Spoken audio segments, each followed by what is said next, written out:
This is Pete Fletzer. On this episode of Around the Galaxy, we're talking to movie guru, the outlaw, John Rocha. You can authentically not like something, hate something. I'm down to hear your point of view. If you're manipulating and removing certain facts on purpose in order to increase your views, then I think it's bullshit, my personal. You're listening to Around the Galaxy. Welcome to episode number 144 of Around the Galaxy, the Star Wars fan talk show. I am your host, Pete Fletzer. Thank you so much for joining us. If this is your first visit with Around the Galaxy, well, welcome aboard. Thank you so much for hanging out with us. Make sure to hit that subscribe button, because one thing you may not know is that every week we bring you two shows from Around the Galaxy. On Tuesdays, we do our one-on-one, in-depth talk show, getting to know people who have some sort of a Star Wars story to tell. And on Saturdays, we bring you a little 5-minute Star Wars news digest. Look, there's a lot of Star Wars news going on, and there's no way to keep up with it. I can barely keep up with it, but that's what we do. Give us 5 minutes, we give you the Galaxy every Saturday morning. Well, this week's Around the Galaxy one-on-one interview is with the outlaw, John Rocha. John is an old-school Schmoedown veteran. He was on Collider back in the day. That's when I first heard of him. But he's got about, 75 podcasts right now. He's got Geek Buddies and Cinephiles and Gametime and the Jedi Way, which is every couple of weeks with Laura Kelly talking about all things Star Wars. But John has a great perspective on the movie business. He's an actor, a movie critic, a voiceover artist, and he knows film. So we took some time to not just talk about Star Wars. That was definitely a big part of the show. But we also took a look at the state of filmmaking today. Hey, do you mind if I add a little something to the show?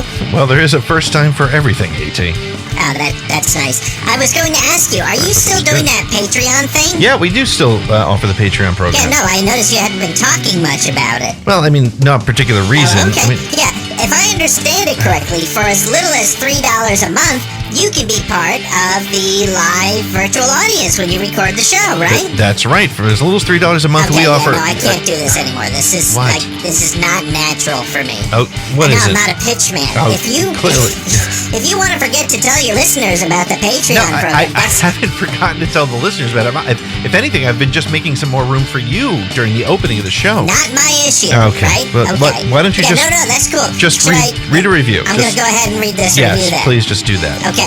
This week's review comes to us from Apple Podcasts, and the headline reads, "Getting to know those who love Star Wars." Oh, that's cool. By somebody named X Factor 8. Ooh, that is very mysterious. Right? I think he's either a superhero or a super villain. I'm not sure which. It could be either one. He says, Pete Fletzer has created a wonderful podcast that focuses on conversations with those who make up Star Wars fandom, as well as podcasters, writers, tweeters, and those who are a part of the Star Wars universe. Oh, tweeters like the little tiny speakers? Okay. Sorry. Okay.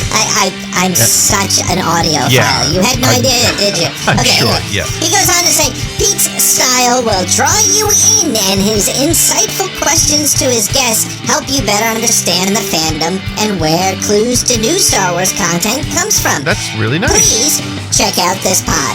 I love that this person put a please. Sure. They were very, very adamant about making sure people check out this podcast. I call it polite. So, thank you very much, X Factor 8. Good luck taking over the world. Okay. Anyway, well, hey, make sure to follow us on all our social media channels like TikTok and Instagram and Twitter with all the tweeters, and Facebook at ATGcast. Go to ATGcast.com to get all of our merch. Hey, the holidays are coming, That's right. Pick up some merch, man, like a t-shirt. Look, I'm on a t-shirt now. That's right. Without permission, of course, but hey, that's never stopped Fletzer before. Okay, I don't even know what that means. Oh, yeah. Make ATG3 happen. Okay, all right, that's all right. Very nice. So, hey, we'll be back with the outlaw John Rocha after these messages.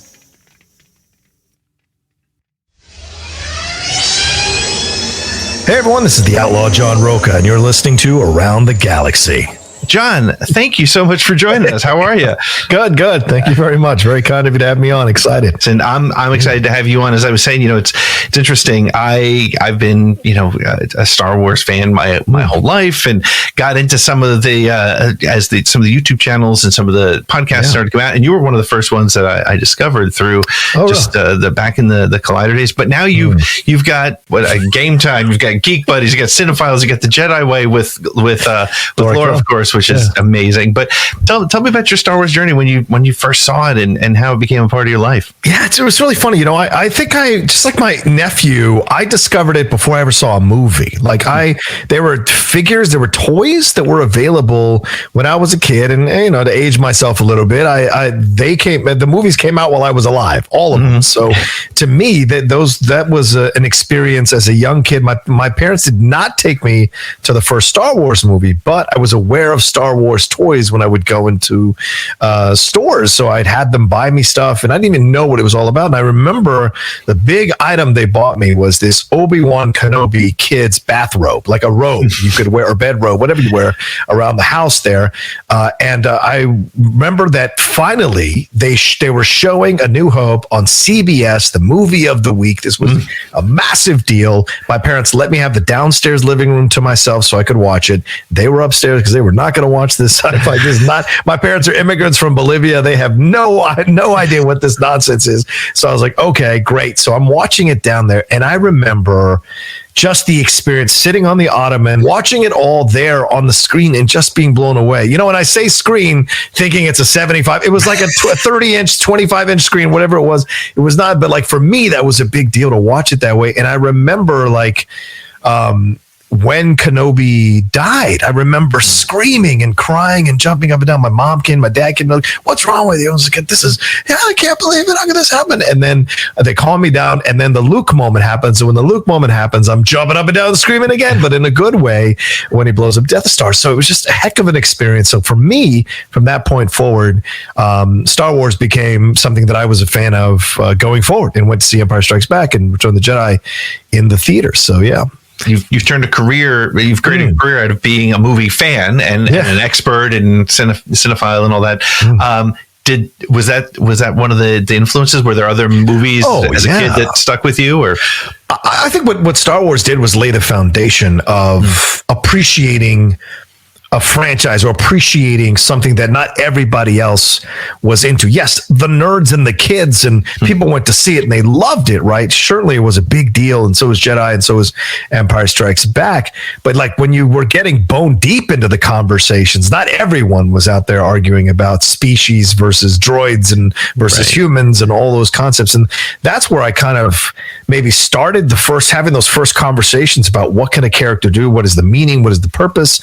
And it wasn't until later, as I was a teenager, I started watching more of the more quote unquote important films that I started to understand how that could be something that I felt a proclivity to do and to enjoy. And it's very natural. I think for people who are cinephiles, it's like breathing. It's natural, like breathing air. You just it seems so natural that you wonder why everybody else doesn't feel the same way about films, or everybody else doesn't feel the same way about analyzing films or going bone deep in your analysis of a film and exploring all that. But yeah, I think that's a great point you bring up. I hadn't really looked at it quite that way, but I'm sure having those conversations on the playgrounds and getting into those battles and arguments with fellow kids about Star Wars kind of lays the groundwork of what you can defend and what you can make an argument for. Yeah. Yeah, no, and it's funny you say that I hadn't thought about it, but that's the playground discussions of Star Wars. I mean, you and I think are around the same age, and I remember just like, especially because it was before we had piles and piles and piles of backstory. Like we made up our own. What we imagined what the Clone Wars were. We built all that in our heads, and I mentioned you were kind of the same that way. Oh, absolutely. Then two kids were holding court. That's your YouTube show, and everyone else is sitting around.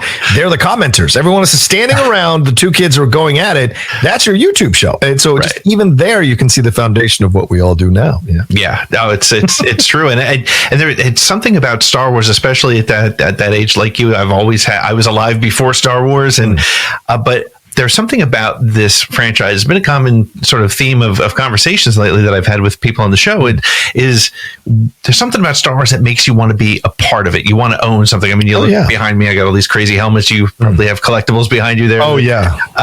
there's something about it that makes you want to be a part of it. Why do you think that is? What is it about this particular franchise more than, I mean, Star Trek has such a deep base. You have bases in Lord of the Rings and all the major genres, but there's something about Star Wars. What do you think? Where do you think that is? Well, I think there's something very deep inside of all of us that has a attraction to opera, to the characters, to to good versus evil, to redemption, to these storylines. Star Trek is more about pining for the future, what we could be, what we'd like to be, what we hope to be, and maintaining that course, right? Star Wars is more about dealing with, good versus evil and what it means to take the road towards evil versus the road towards good, right? There's always that conversation about, only a Sith deals in absolutes. Only, this is the light and the dark, the Force. All of the Force is almost like religion. So when you're a young kid, especially growing up like when we did, like religion was a massive part of life, along with everything else we were being taught in terms of morality and good versus evil and all of that. So it stretches in. Plus, I think with Star Wars, there are so many interesting types of characters, so many interesting types of things that get you attracted to it in terms of the droids, that's there for the kids, the Ewoks, all of that. But we can see ourselves in Luke. How many of us, I think almost every human being is born with this instinct to have dreams, to think of a better life, to think of what could be. Not everyone gets there. Not everyone, life gets in the way, other things get in the way, and you do the best you can. But I think all of us would love to have that Luke moment where you're looking at the two sons and you're wondering, am I going to take this chance? Am I going to go forward, or am I going to stay where I'm at and keep going? And think all of us have that. We all have mentors. We all have great friends who are sarcastic smartasses and wonder, why can't we be as cool as them? We all have women that we pine for. Not that they turn out to be our sisters, but we have women that we pine for. That we just that doesn't happen to all of us. Yeah, right. Exactly. But that we feel like they're just like, oh, they're so amazing. Like how could I, be with someone like that? So there's all these things that are very universal within Star Wars, right? And I think that kind of connects us. Plus the world building, especially when you got into those novels before they became legends, those novels would world build out so well. And now the current novels do the same thing within the canon as well, which is great to experience. So there's so much to explore within the world of Star Wars that's from a different angle than Star Trek. And I love Star Trek. So, Yeah, no, you're right. I think it's kind of that pure fantasy. It's interesting. I had Ian Convery on a couple of weeks ago, Dave Filoni's wife, and we were talking about how Star Wars has almost become, I said it has become its own genre, and she kind of pointed out that it's always been, and you did as well. I mean, you kind of have, it's always got that sort of, whatever that humanity piece is, it's in there, and that's great. We were talking before that you are, you're now a movie critic, you're an actor, you're a voice actor, you've been in the industry for a while. Let's shift gears a little bit. I wanted to kind of get your perspective on, as we're starting to hopefully be coming a little bit out of this COVID world.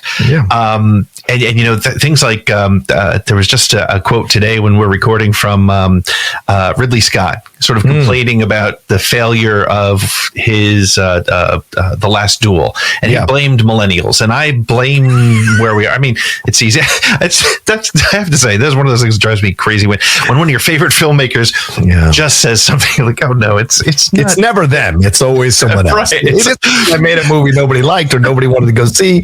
It was a subject matter that people feel is ripe for toxic conversations. It's because I'm, because of millennials. Damn kids. Yeah, exactly. Yeah, I would have got away with it too. So as we come out of this world, we're obviously the movie industry, the cinema industry, more so than that. The theaters as a delivery method have taken a huge hit. I mean, that's an understatement, right? Yeah. And box office as a success metric has become something that's a little bit, it's a misnomer. It's sort of difficult to really, truly judge success or failure there. What do you think the long-term impact on the movie industry is going to be? And do you see it coming back? Well, before the COVID happened, and you could go find if you wanted to take time, you could find old movie talk episodes where I said, like, the smaller films are dying, the medium films are dying. Pretty soon, it's just going to be the big tentpole pictures and they're going to increase the price of the tickets because it's going to be like the best theater with the best screen with the best sound. It's going to be like a Broadway. You're going to have to go and pay a little bit extra, not $200 or anything, but a little bit extra to get the full experience, right? And then these other films you can watch at home. And COVID just, I think, accelerated where we were getting to anyway, which was a lot of these were going to end up on streaming services. These films, more middle of the road films, these kind of smaller independent films. You can still enjoy them in the theater. Obviously, it's what they're meant for. But I knew that was coming. You could see it in the ticket sales. You could see it in the studios not greenlighting a lot of those films. You could see where they were going because, people film fans sometimes get a little too, how can I say, misty-eyed or rose-colored glasses about studios. Studios are about making money and business, and too many people think they're about making great art. That's not it. And yes, if it happens to be great art, absolutely, because if it leads to great box office, that's great too. And if they get awards, that's great too. But in the end, it's about making money. They want to make money with their movies. So that's where I see that. That's where I saw it going. And now that it's happening even more so, it seems very obvious to me. And these streaming services, they're having these battles with these unions. We just saw what happened there recently with IATSE. And so you're seeing more and more of these studios having to come to terms with these streaming services and what they're doing with these streaming services and how to pay out with these streaming services. But they're not going anywhere. Even though Disney took a little bit of hit in the last quarter with only 2.1 million subscribers, I think people are accustomed to staying at home and watching these things and having them there for them. But I don't think, and I'm wrong on this, I was proven wrong on this. I thought the theater experience was going to go away for a lot of people, but seeing how many people can show up when they care about a film recently has been incredible. Like No Time to Die is breaking all kinds of records. So certainly for certain films, I think the theater experience will come back in large numbers and droves. But I think in other films, it will never match. Something like Last Duel will never match what it did before. No, and I think you're right, and I love that concept of it's an experience. It is almost that sort. I mean, back when the theaters first opened, like going to see a movie was a big deal, and I can kind of see it going there as well. I mean, and it's interesting too to see which film. I went to go see Ghostbusters this past weekend in my local theater, and it was pretty full. It was one of those movies that people wanted to go see. And I think a movie like Dune, for example, is sort of proving that it is two experiences. I've watched them in both experiences, and to me, they almost feel like two completely different movies. Yeah. So, I mean, but that's what I mean. Like, real quick with Last Duel, just to address that comment because you brought it up. Last Duel is an independent film masquerading as a widestream film. It's an independent film. Do you want to go and a period piece? Right. Set at it. Do you want to see a film about an unfortunate situation like a rape and a tragic situation, a horrible situation like that, and have the three different points of views told, and then having Matt Damon with a mullet, and as much as people love Jodie Comer on Killing Eve is an AMC show. It's not ABC or NBC or even HBO. It's AMC. And she's big to the people who've watched Killing Eve, but she's not big to the wider public. And so she doesn't have that pull. Like Free Guy didn't sell on Jodie Comer. It sold on Ryan Reynolds. Yeah, Jodie Comer being a part of it certainly was essential because she's great in the film, but it was Ryan Reynolds. So it's just that's the kind of thing you have to look at here. And I feel like really completely missed the mark on this one, even though I think it's a damn good movie. People weren't going to go see movies like that. They don't want to go to after COVID. They don't want to go and feel depressed for 2.5 hours. Hi, this is David W. Collins, and you're listening to Around the Galaxy. The future of storytelling may be in streaming series or that sort of delivery method. What are your thoughts on that? Because you have the 10 hours, you have the expanded space. This excites me. I mean, we've seen a lot of great programs already over the last 2 years, last few months, really take advantage of that situation. Look at Ted Lasso. Ted Lasso is an explosion. And so that can happen. And we've got Wheel of Time debuting here, Hawkeye debuting, all the Disney Plus series. Certain streaming services have been able to take advantage of that medium and be able to deliver a show in 10 episodes, 12 episodes. It's so crazy to think about the fact that there are still shows that are 22 episodes, 26 episodes, and an hour long each that are on the mainstream channels like CBS, NBC, and ABC, and Fox. And so this idea of the streaming services giving more access to creators who have a organic ability to tell a story within 8 to 10 episodes is a great thing. We want to open the avenue for more creatives to be involved and for them to create more shows and more diverse shows. I definitely want to make that something that's very, very clear. It's great to see over the last year and a half how many shows have gotten a chance to be on there with diverse casts or diverse leads and show a new perspective to look at certain things in the world. Yeah, I think that's an excellent point. And plus, we're seeing shows through Netflix and other streaming services that we probably would never have seen. Squid Game is a great example. Oh yeah, of we never. 2 years ago, there's no way a Korean series would have hit our televisions, much less become the biggest hit of the year so far. So, but that's also been happening, hasn't it? Because as some people might be upset about, we've become more of a global. How can I say this? We've become more of a global existence. We've achieved a global existence, which is we have access to shows from different countries. We have access now, easier access than we ever did before. 20 years ago, like you're right, 5 years ago, Americans weren't going, you know what, I'm going to watch a subtitled show from Korea. No effing way were they doing that. So the fact that they were sit at home and watch this kind of stuff now, there's more access and there's more abilities. I mean, I have a VPN so I can watch shows from like England and Australia and the UK, like Wales and Ireland. So I can watch those shows, French shows, Dutch shows, Danish shows. I love to watch it because I hate that we have to think that only American made shows are good. There's so much great content out there from different countries that we're not exploring. Korean dramas, Asian shows, all that. There's so much to explore and enjoy. Yeah, it's an embarrassment of riches almost at this point with all the great stuff that we can see. Yeah. Well, speaking of streaming services, and we talked a little bit about Disney Plus, I would, as a fan and a movie expert, I guess my first question would be for you. What is the future of storytelling for Star Wars in your opinion? Is it going to stay there? Is it going? I mean, because and also while we're on the subject, let's comment on the seemingly string of bad luck with movie production. And I'd love to hear from you. I'm going to just keep piling on pieces of this question and hope I can remember what I asked you. But is it normal for films to have that much drama and we just don't hear about it, or is it I see what you're saying.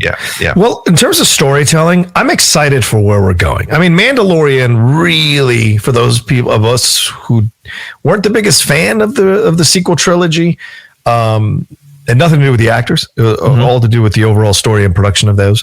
I think for us, The Mandalorian kind of gave us hope again, a new hope, if I dare say that, a new hope that there could be another way to address Star Wars and approach Star Wars that still had some of its tentacles in the past, but also told stories in new ways with new characters and new approaches and fun approaches that we hadn't considered. So, people were dying to be done with the Skywalker saga. And here we have, young Baby Yoda, Grogu, and it's a Yoda. Oh, God, it's a Yoda that connects to Luke. That connects. So it's just in a kind of peripheral way, it's still somewhat connected to the original stuff, but telling new stories. So to me, that excites me. The books, the novels have been telling interesting, fantastic. The Thrawn Ascendancy run has been fantastic. Claudia Gray's stuff has been great. So it opens the door for so much more storytelling. And now look at all these TV shows coming. We Rangers of the New Republic is on the shelf, but we got Ahsoka, we got Andor, we've got Kenobi. So once again, tentacles in the old stuff or the old areas, but still trying new ways to tell. So to me, I think we're expanding the approach to Star Wars. I think we're opening the more and more avenues to tell different types of stories from different perspectives. That excites me. I mean, I'm waiting for the droid-led, droids-only Disney Plus show that is told just from the droid's perspective only. And there are only occasionally humans or occasionally other species, but it's all about the droids. That's how to expand stuff and give us more to enjoy in terms of the new content. Now, when it comes to movies, Man, there's a lot of pressure when it comes to the movie. I think that's really what's happening here. Is there's so much pressure. The sequel trilogy left a bad taste in a lot of people's mouths, and so I don't know that who wants to be the first director to launch a movie through that wall again and see what the response is going to be. Yeah. So I'm not surprised that Patty Jenkins and them broke up from creative differences. It could be the Wonder Woman 84 stuff, which a lot of people are speculating about. Yeah. It could be any number of things, but I don't. And Kevin Feige's so interesting that he wants to bring Chloe Zhao possibly in to direct his movie after the response to Eternals. Is that the best move? I don't know. So I think there's just a lot more pressure on the movies because people expect more from the movies and they're more for mass audiences than say the Disney Plus shows. Right. So I think that's where there needs to be some director comes along who's got this swagger, who's got this confidence, and who's willing to take all the slings and arrows and knows exactly what to say to counter them all as they present their film. And I think we're still waiting to see that director come forward, male or female. Yeah. No, I think that's a great perspective, and I also it feels to me like Star Wars lately has had this sort of just desire to just say we're going to do all this stuff, and they get a little bit ahead of themselves, and then you have something like Wonder Woman 84, which. I'm not here to critique it, but I didn't love it, and a lot of people didn't, and it makes you wonder: did that have that sort of? Was that sort of an issue? And there's, I think people forget that Kathleen Kennedy has been behind their entire childhood. Everything from E.T. to Raiders, and she knows what she's doing. She's hired Jon Favreau. She's kept Filoni close. And maybe she's actually making the right choices. I mean, I would hate to be the one that has to make that, just to look at a treatment from Patty Jenkins and be like, this isn't going to work. This is not going to roll. And then you have to go out and cancel it. And that's a rough spot to be as well. How many times has she changed course and it not worked out? I think only Solo is maybe somewhat an argument you can make, but like Rogue One made $1 billion. Right. I love Rogue One. Rogue One, honestly, right below Empire Strikes Back for me and my top 10 list. I love Rogue One. Yep. And so her changing course or making these decisions. Yeah, the Trevorrow stuff was weird with bringing JJ. It should have been JJ all the way through. Yeah. So certainly there were some issues there that should have been worked out for him to do all three of those movies. So it's his singular vision of what this new trilogy could have been. And I think there were mistakes. Yeah, I know people are going to defend Rian Johnson. Knock yourselves out doing that. I appreciate that. There are certainly huge parts of Last Jedi that are damn good and some of the best Star Wars I've ever seen. Yep. But overall, the film doesn't 100% work for me. So that's where I approach this from. So you're like, okay, JJ could have done this, could have done that. And now where do you go from here? And Kathleen Kennedy has been a part of all that, including the Disney Plus shows. I mean, nothing happens without her. And they just re-upped her.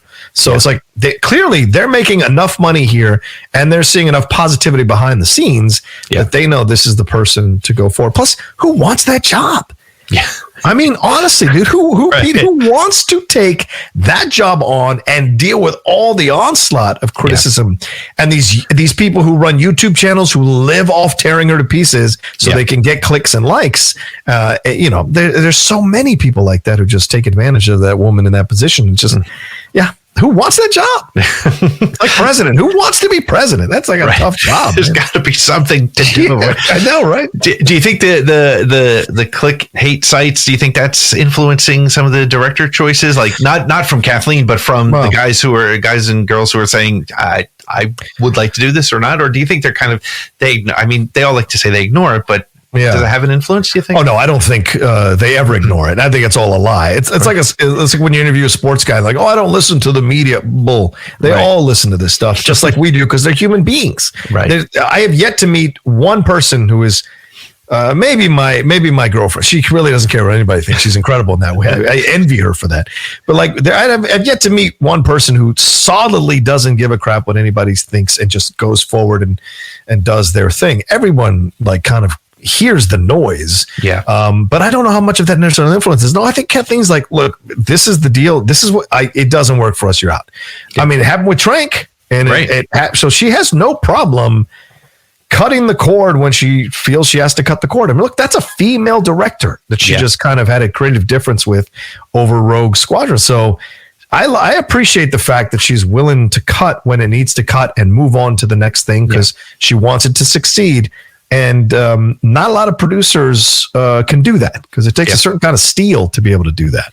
And as you were saying before, when you were talking about Mandalorian and Kenobi and Andor, she does seem to have a good sense, or at least Lucasfilm as a whole has a good sense of what is it that, got John Rocha into it, that got Pete into it. Right. People, and I think that's one of the great things about the Mandalorian. And it's so funny. You got, it's a you can't win situation, right? You got people who say, it's the cameo of the week. And I was like, that was great. And then if you don't have the cameo of the week, people are like, I don't know any of these characters. I don't care. So it's a really fine balance. Do you think we're going to, in this world, because I personally feel like Disney Plus is a great place to tell Star Wars stories. As we were saying before, you're you're given time. Do you think, let me rephrase it. When do you think we're going to get our next $1 billion Star Wars film? I think for not another 5 years. Okay. Yeah, I think it's going to be a while. I think because Rogue Squadron, now that that's gone, what have they been working on? How far along is the script for Taika's film or for Feige's film? I don't know. And Taika's directing 700 projects at the same time. So, he's doing what I'm doing. So it's like all these different things. Like, where does he have the time? I don't know. Feige himself, Phase 4 is about to now really kick into huge gear with this multiverse stuff. Yep. How much time is he really going to have to dedicate to producing a Star Wars film? I don't know. Chloe Zhao, what's she going to want to do next if she takes over here? I think it's going to take some time, and I think Star Wars is going to want to see, or Lucasfilm and Disney are going to want to see how these shows roll out, and they're going to, because I think they're all going to have different perspectives, and I think people are going to, and they're going to have a better sense of what people want to see, of where they want to go, what they're gravitating to, and I think that's going to be a little bit of a guideline or a blueprint for what they want to do with the next movie. Yeah. No, I love that concept, and I think you're right. Look, I think if you told 7-year-old John and 7-year-old Pete that you're gonna, in a while, you're gonna be able to watch Star Wars every couple months, 10 shows at a time or 10 episodes at a time, I think we'd take it. I think we'd be very happy with it. Remember when the big argument Pete was like, can we really handle 2 Star Wars movies in 1 year? Right. And now it's if people want Star Wars series, like, okay, I got a month break. All right, boom, let's back into another one. Yep. So it's so amazing. I think the hunger's always been there. The quality of the product hasn't always been there. Right. And I think people now, when they see that there's more consistently good product on Disney Plus, are going to want more of that stuff going on, and the novels have been great. The comic books have been great. So everything outside of the films, I think, has been universally enjoyed by the Star Wars fans. Yeah. And I think so much pressure, as you were saying before, is put on a film. And again, back to what we were saying before, it's marketing. And if a film fails, that's a big problem. I said it before, and I'd love to hear if you think I'm right, if I got it right. But I said on a show recently that Visions was as successful technically as The Mandalorian because they got your $7 a month regardless, right? So, and Visions was, people loved it, people didn't love it. And so it's a place to play with the story. And I love your perspective there, that it's an opportunity for Disney to really kind of say, all right, this is what the Star Wars winning combination might be. That's where we'll perhaps bring in that major $1 billion effort, I suppose. Like the book that I have the book back there, the essentially the duel off the first Visions short. It was great to be able to read a samurai book steeped in Star Wars mythology. Was fantastic when you're a person who loves samurai films and you're getting samurai stuff. And so Visions was, I thought that was so brilliant. This idea of expanding the scope of Star Wars and seeing it through another culture's mind, another culture's eyesight. It was great, or perspective. It was great to see that. So some people didn't like some. I loved it, and I enjoyed the different stories. Did they all work? No, but I enjoyed overall seeing a franchise that I love expand and have new perspectives, because there's so many. I want to see a French one. I want to see an all Russian one. I want to see an all an all Spanish one. I want to see an all Australian one, all South American one. Show me all of the different perspectives you can have with Star Wars because it is a global brand. Yeah. And because it's a global brand, it has affected so many people in so many different continents. And it's interesting, too, as we were saying before, that Star Wars has something to do with that humanity, and it doesn't matter where in this planet you live, it's affected you somehow. And to see it come, I love your thoughts there on this. This is, you're seeing it from a different culture, and that's such an interesting thing. And again, kudos to Disney Plus for taking a risk with that. That could have been, it could have gone, and the great piece too is 9 episodes. Some you love, some you didn't, but that's okay. It was there. And that's where I think we are with Star Wars right now. And I think we need to be comfortable with that. You may have liked Solo, you may not have liked Solo. You may have liked, Rise of Skywalker. You could be like me and not. So it's like, but you don't have to love it all. And I think, we touched on it before with the clickbait sites. I think people need to understand that you can be a Star Wars fan and not love everything. Right. I can pick up a comic book and I love Charles Soule. I love 9 out of 10 things he does, but that 10th thing that I don't love, I don't have to love it. Like I have to be like, okay, this wasn't for me, and toss it to the side. So I don't love every Frank Miller, even though he's my favorite writer. I don't love every Frank Miller. Yeah. Right. Yep. Exactly. That's 100% right. But I think we need to be comfortable with that. And I think social media kind of forces you to be like, hey, I'm wearing a Star Wars shirt, so I have to love everything. No, that's I hate that. I hate because if I can criticize my dad, why can't I criticize a franchise? Like this is the mindset that I do not understand.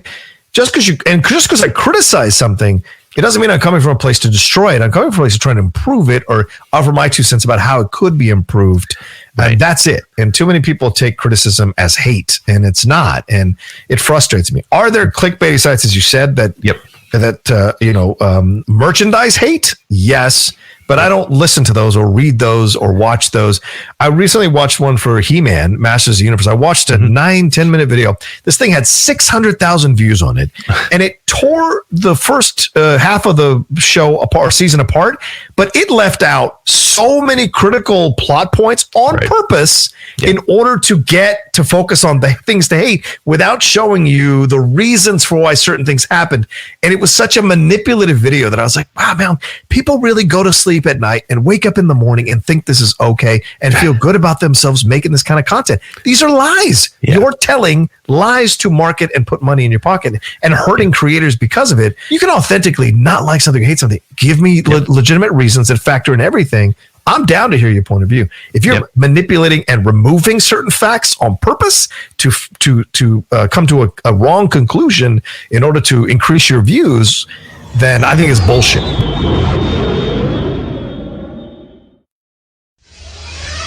This is Nick Gambarian from the band Bayside, and you're listening to Around the Galaxy. So, as someone who talks about Star Wars a lot, what sort of project do you want to see? What sort of we're all excited. I think about Andor and Kenobi, and what's something that you like? What's got you jazzed about what's coming down the pike? Whether it's something you know about or something you'd like to see. Well, I mean, Andor is 100%. I mean, I know Kenobi is going to be great, and overall, Kenobi is fantastic.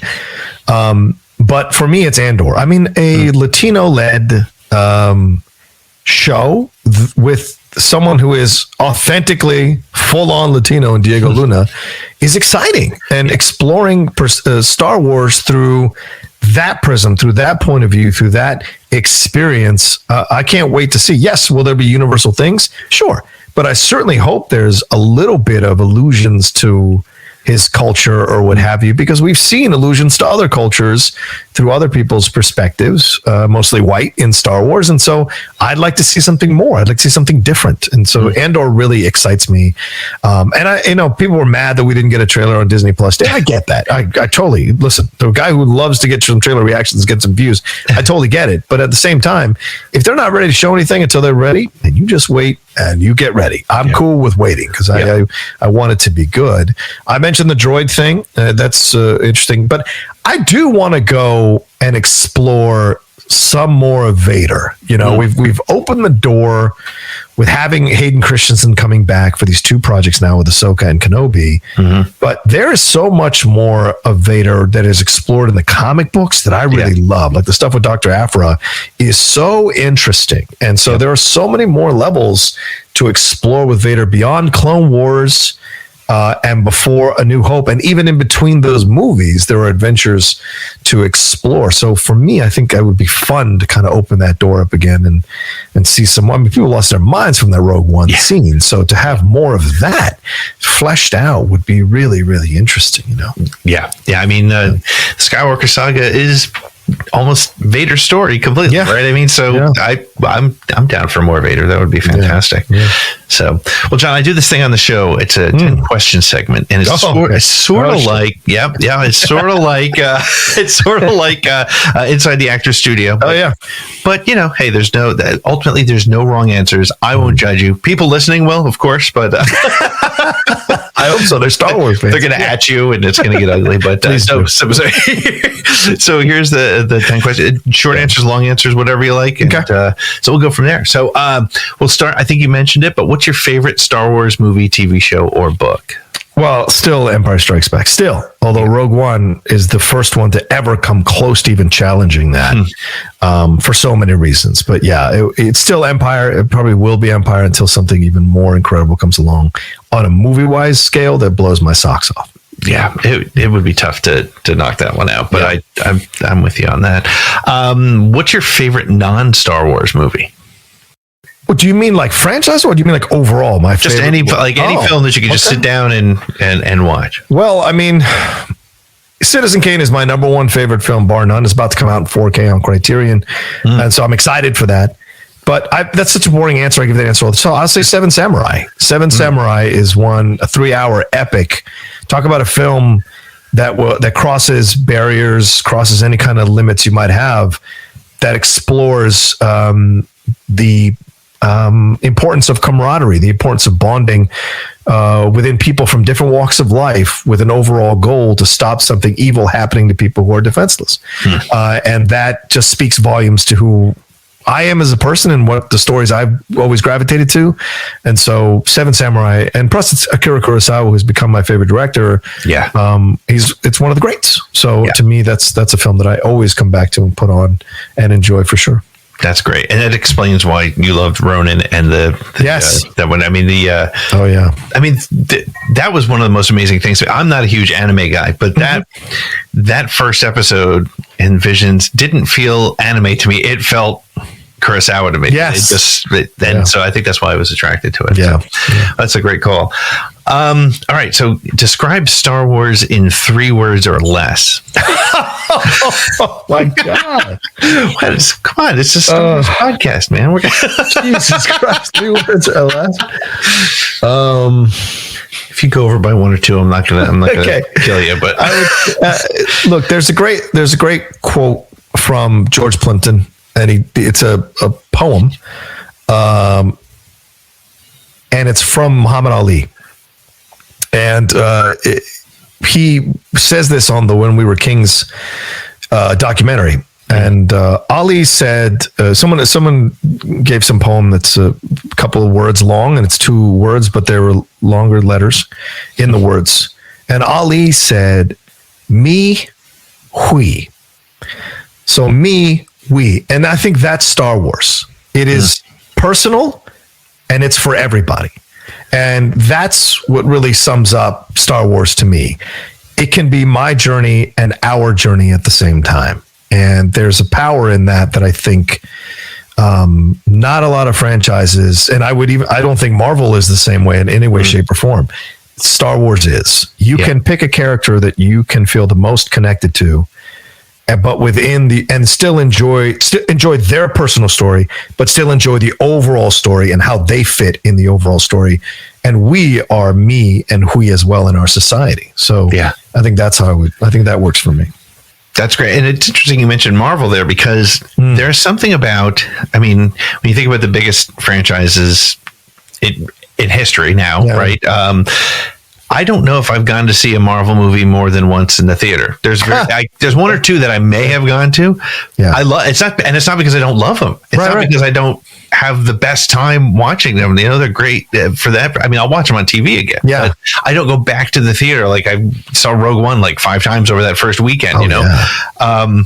What do you think? Do you think it's that humanity? Or do you think it's, what do you feel like that is? Yeah. Yeah. I mean, look, who's like Luke in all of Marvel. It doesn't exist. And Right. there's a reason for that. They're essentially gods. Luke was a regular dude who, whose dad was one of the most evil people in the galaxy, but he didn't know it. So he lived this kind of like existence, there on Tatooine with Owen and Beru, with his uncle Owen and Beru, and he was frustrated because he sensed there was more. So that nobody has that in the Marvel universe yet. We're seeing it go younger. So we're seeing origin stories from people like Kamala Khan coming, other people, we saw the Shang-Chi one. So other people are coming here from that'll make it more ground-based, I think. And that may change that. But I think overall, there's just kind of a base level of humanity that our Star Wars operates from that I don't think Marvel fully operates, because Luke he has the Force, right? But it's just different. It's just different, is what I would say. Yeah. No, that's a great call. Great call. What's your favorite Star Wars sound effect? I go from this deep philosophical to no, it's great. I think nothing sounds better to me than the turning on of a lightsaber. There's just I know that Vader scene, he's supposed to be evil when he's killing Rogue One, but like when that lightsaber turns on, I lose my mind. Yeah. Just like when Luke's lightsaber turned on in Mandalorian, in season 2 of The Mandalorian, the finale. Like when that lightsaber turned, I lost my mind. I just love that sound. Like it's something about it that just I don't necessarily love the I don't necessarily love that, but the sound of it opening is just awesome. The ignition is that's great. Who's your favorite droid? Speaking of wanting to see movies from a droid's perspective, everyone's going to say C-3PO or R2-D2, but see, that used to be the question. The question used to be R2 or 3PO, but I was like, you know what? Let me expand that. Well, definitely I'll answer for to say R2 definitely always over 3PO always. But I like K2SO. No. You know what? I changed my mind. Okay. I changed my mind. Hold on. No, I changed my because I love oh damn it. I can't remember the call sign for her now. In Solo. L337. Yes, L337. Phoebe Waller-Bridge, one of the most unusual droids ever. And I love that she's the Union droid. She's the organizer droid. She's the Norma Ray droid. It is awesome to see that. And I love what she was trying to do. I love how cocky she was and telling what's his face Lando, he wanted me, but I ain't that kind of jam. It's great to see. And then her trying to organize the droids to fight and break. There is so much to enjoy about her, which is why I understand why people are mad that they just turned her into the ship's computer voice. I get it. But overall, until that moment, she is something I'd never seen in Star Wars before. I never knew I wanted in Star Wars before until I saw it. So that's my answer. That's great. Yeah, and that's I think why Star Wars strikes you, because again, you didn't expect it. I think same thing that's with me for Mando, right? Like when I heard they were doing the Mandalorian series, I thought, okay, cool. It's going to be Boba Fett Jr. It's going to be Old West. That'll be cool. And it turned into something that I didn't know I wanted. And I think the same thing is going to happen with the Kenobi series. When I heard about that, I was like, but he sits in the desert for 20 years. Like, what are we going to see? But they've already, just from the little we know, from that little sizzle reel, my mind's blown already. I didn't know I needed this story, but I guess I do. So, which is very cool. They're good at that. They are very good at that. So which character would you most like to be in the Star Wars universe, and why? Oh, dude. Oh, wow. Oh, man. What do people, what everyone says Solo, don't they? Everyone says Solo or Luke. Yeah, everyone does. Well, I don't want to do that. Because I'm the outlaw. I don't like to play along with everybody else. The easy answer is Andor, because he's Latino and because he knows the fight and he's been there. But I think it might have to be Chirrut Imwe. Wow. And because I love that he's like this that all this stuff happened to the temple, and Baze became embittered by it all, right? Right. And but he kept the course. So you asked me who I'd like to be by. That's the question. Yep. I'd like to be, yes, I would like to be like Chirrut, because Chirrut doesn't lose faith. He stays the course. He believes what he believes. No matter what happens to him, it doesn't shake him. And his faith is ultimately rewarded at the end of Rogue One, even though it costs him his life. It's ultimately rewarded, and that I cry every time I'm gonna get emotional now. Every time he walks across that thing, because I come from parents who instilled a strong sense of religion inside me. Even though I may not be practicing I'm very much about the universal energy, and about, I still believe in God and all that, but I have a universal energy belief as well. And what he has when he's walking across that is that kind of just utter belief that nothing is going to happen to me because I am protected and I'm going to do this thing. And that applies to anything in life. Sometimes if you're striving for something more, you're going to have that moment where you have to walk out amongst all the blaster fire and get to that one place so that you can hit that lever and help. And so and help yourself or help the mission. And so he's just, I have a Funko of him. Like, he's just my guy, man. Yeah. It really is my guy. So that's a great answer. Great answer. Next question is, what's your favorite Star Wars collectible? What do I have? Do I have much? Oh man, that's a good question. What is my favorite Star Wars? It's your Chirrut Funko, I guess. Yeah, maybe it's my Chirrut Funko. I guess so. I guess that. No, you know what? My favorite Star that I don't have anymore was the one that my mother bought me, which was a land speeder when I was like 9 or 10 years old. I played that thing till it broke, and so that will always be a cherished memory of mine. But yeah, sure, I'll take the Chirrut Way Funko. All right. If you could own any spaceship or vehicle from the Star Wars universe, which one would you pick? Are we allowed to say? I don't. Boba's ship, whatever the current name of Boba's ship is, and I have no problem with the name change, by the way. But whatever Boba's current name of his ship is, that's the one. It's such a badass ship, and I love the way it cuts through the sky. And when they finally showed it moving and how it rotated on the Mandalorian, I lost my shit. Just lost it. Just I rewound and watched that scene like 15 times. I just was so blown away by it. I was like, finally, the Mandalorian has done so much with that. And like, it's funny you say that, because when the ship flew across the sky for the first time in Mando, I was like, oh my God. Yeah, exactly. I was like, oh, here it comes. So great.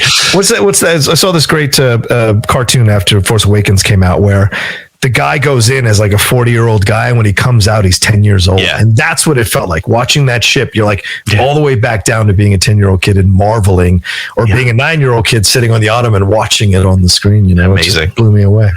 Amazing. Yeah. What's your favorite Star Wars moment? I think when Vader throws the Emperor down the shaft. I know other people have the "I love you, I know" and Dad and all of all of that, but for me, that's the moment, because it's the reward of Luke. Luke's belief in his father, Luke's belief in redemption. And look, other people will listen to my other shows and be like, "Oh, Rocha sometimes hates redemption."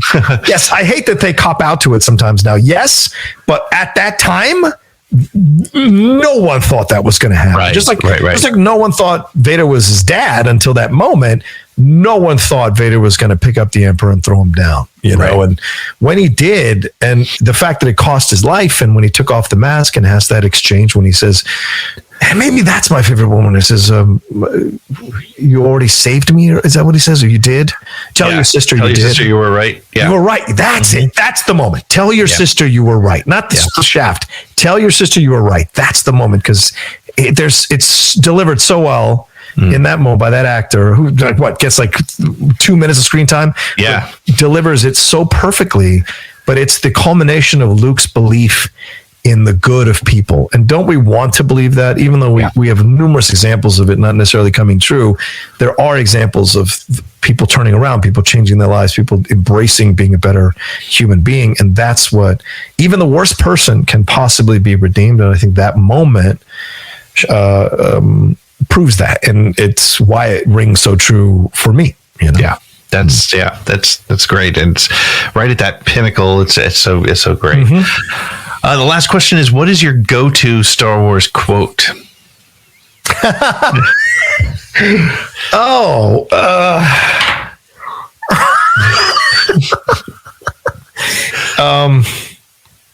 Do or do not, there is no try. Yep. That is my favorite quote because that applies to my life. Do or do not, there is no try. You know, I don't try. I have to do. Yeah. And nothing irritates me more than half-assery. So if you're half-ass committed to something and I sense it, it drives me out of my fucking mind.